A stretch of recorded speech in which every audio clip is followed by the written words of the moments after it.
this video about metal cutting simulations, and this is the results of the simulation. And now I'm going to show you how did I get these results.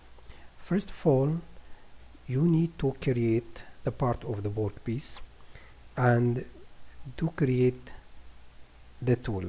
In this simulation I used the tool as rigid part, which is non-deformable part. Dimensions of my parts can obtain from this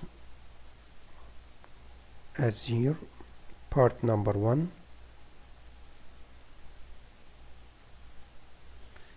and you can see this is the dimensions in meter, 5 millimeter width and 4 millimeter height. Dimensions of my rigid part also can be found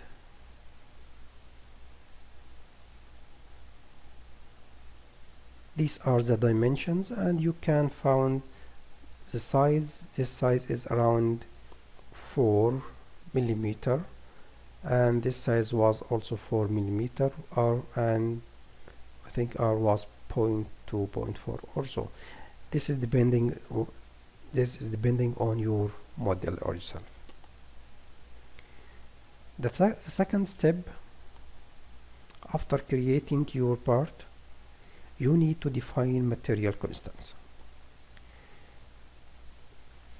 That is for the first part. The material I referred, just the name was steel. However, material constant inside it is not for steel, it was for other material. So the name, it is not big problem for us. And here is the material. You need to define elastic conditions. For this case it was 70 gigapascal, so I to 70 10 to power 9th. Poisson ratio was 0.27, and for plasticity we used Johnson-Cook plastic model for which you need to define A, B, N, M, and in this simulation there is no effects of heat temperature on the analysis, so I put melting temperature as 0 and transition temperature as 0 as well. However, in this case, because of the flow stress, Johnson type flow stress is depending on rate, and normally it depends on the strain hardening part and rate of strain and temperature. In this case it is not depending on temperature, it depends on rate dependent, for which we need to define C, and epsilon dot 0, which is reference stress, set to 1.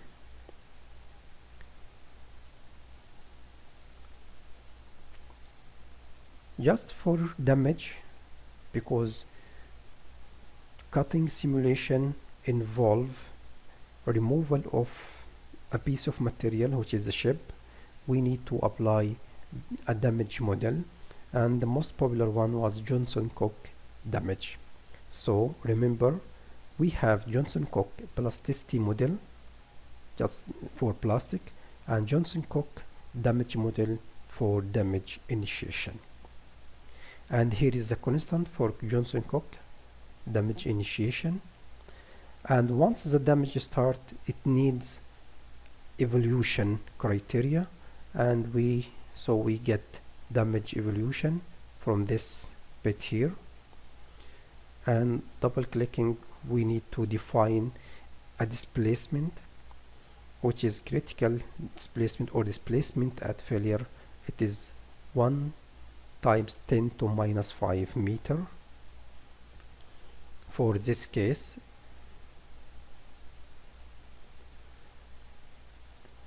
And for the tool, you don't have to define material constants for the tool, as the tool is rigid body.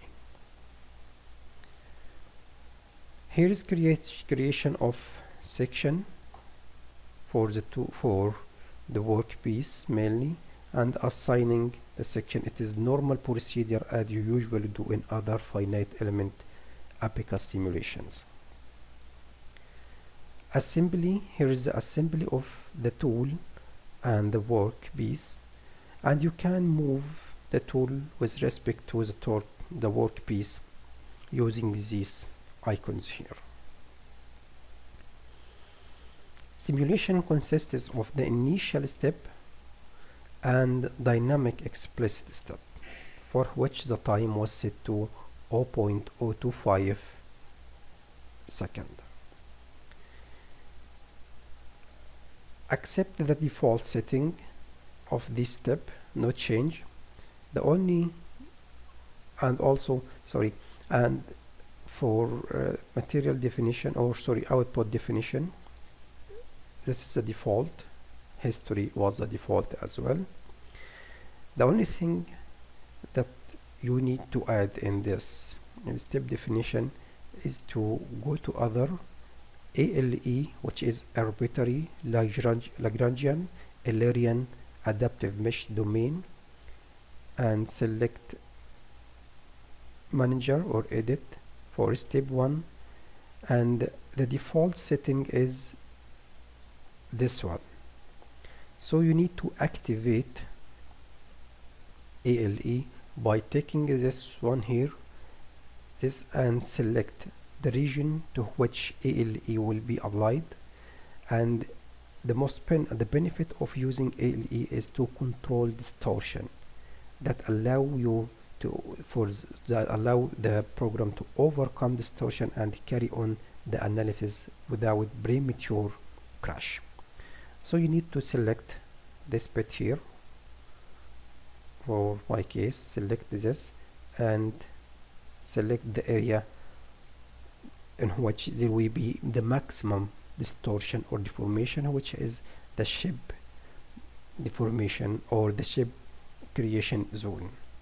And after that, click done and accept take this part, ALE adaptive mesh control, and accept the other setting in this case. Following this, you need to define interaction, and interaction here we need interaction for two main components. The first one is the friction between, or the interaction between, the workpiece, this part, especially this part, and the tool, using this interaction property by defining first surface as the tool and defining second surface as this part of tool, and usually use nodes here. And the type of the interaction is surface to surface contact. How to create this? It is very easy for you. Create surface to surface, continue, select first surface, which is this one, and say done. And we are interested in the outer side of the tool, so we use yellow. And here select the second surface type. From my experience, I used surface, and the analysis had some problems. However, selecting a node region, and select this bit here and say done, and accept the other all setting. You need to add just interpolation. Interaction property number 1, which is contact, will be defined later. So I remove this one because I already created it here.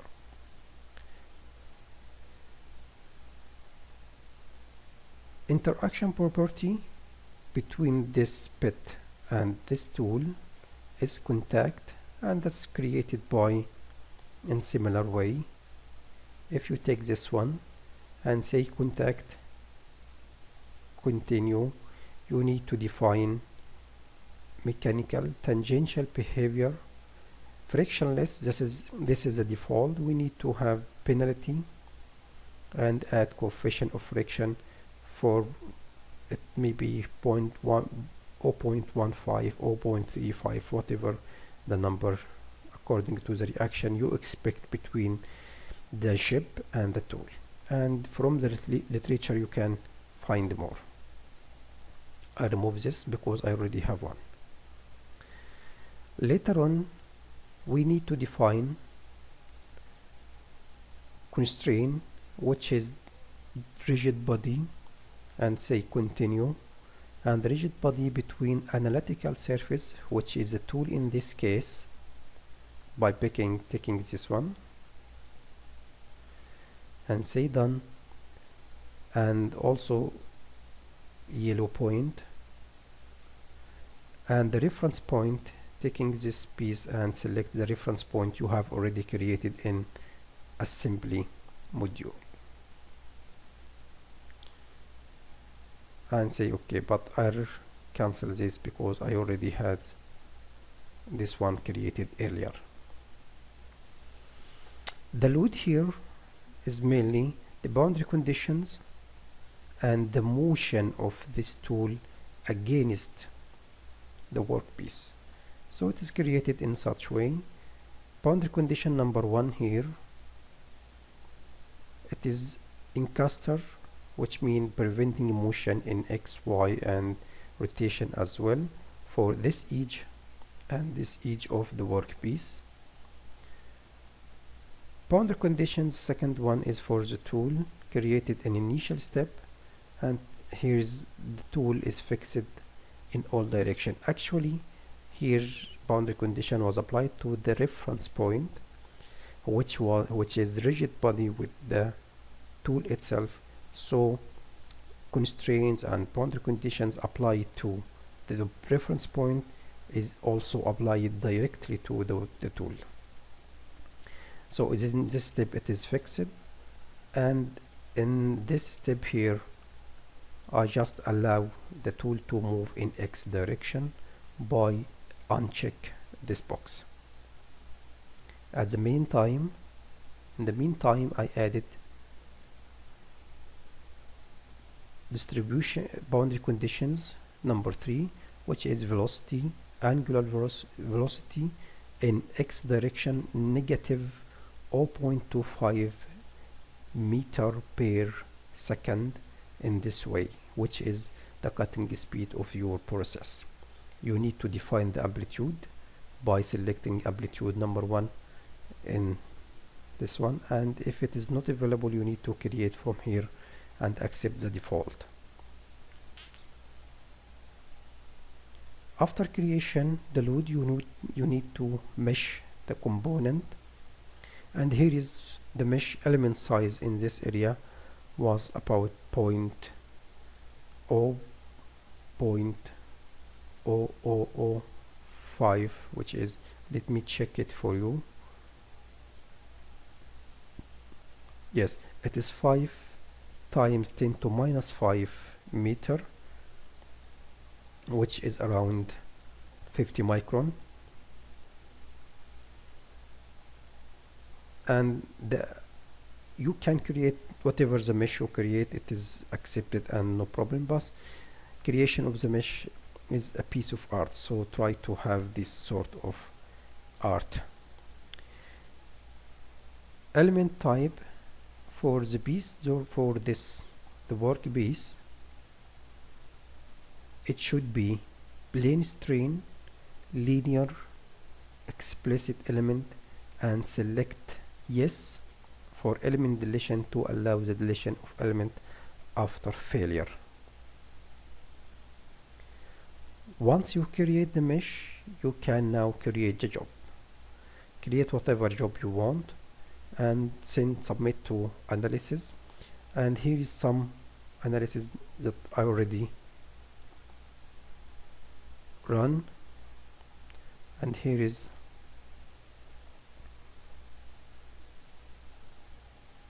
the failure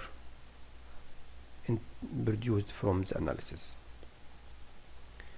You can, for example, play video or define whatever you want to define according to your purpose of this study. Should you need to define, for example, cutting forces, so plot, continue, and select unique noodle, and from the selection of unique noodle we need to define reaction forces RF, reaction forces, yes, this one in X or Y or the magnitude of both, and this is a selection of this point here. Done. Plot. You can have this sort, however take care, the force is negative because it is in the opposite direction of X with respect to time. If you wish to have this value in its all right direction, so the absolute, go to this box and operate on XY data, continue, and for example select reaction force, add to expression and multiply it by -1 and say plot expression, it will be the other side. This sort of analysis, this model still under developing, so please have this at the initial point for your study. Try to develop and modify, and once you get good results, please let me know your participation, your contributions, so that we can cooperate with each other in modeling the most proper machining process for this case. Thanks for your listening. Waiting for your comment, your suggestions, your modifications, and also your corrections for my model. Thank you and goodbye.